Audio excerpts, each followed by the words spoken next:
I've got a question. What the hell is going on with people purchasing stuff on US Audio Mart?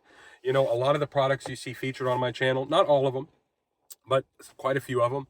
Over the years, I've sold on US Audio Mart. I like selling on US Audio Mart versus eBay. One of the reasons being is US Audio Mart, people know what the hell they're buying. They know what they're looking at. They're hi-fi people, they're stereo people, they're audiophiles. They know what this stuff is, and they know what it is supposed to be.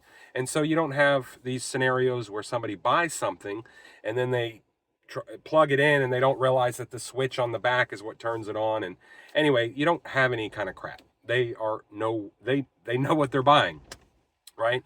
But here lately, man, last few items I've sold, I get these weird questions of people,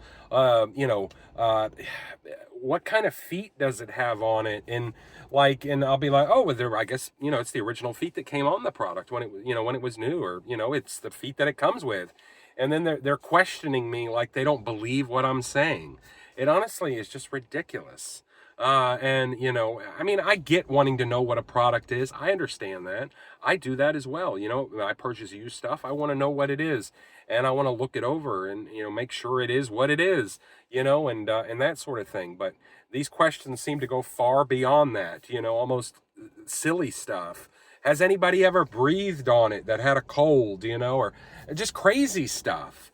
And then when I say, oh, well, no, nobody's breathed on it that's had a cold, they hit me back and say, no, well, the faceplate looks a little foggy, so I think you're lying, or that's what they imply anyway, or insinuate.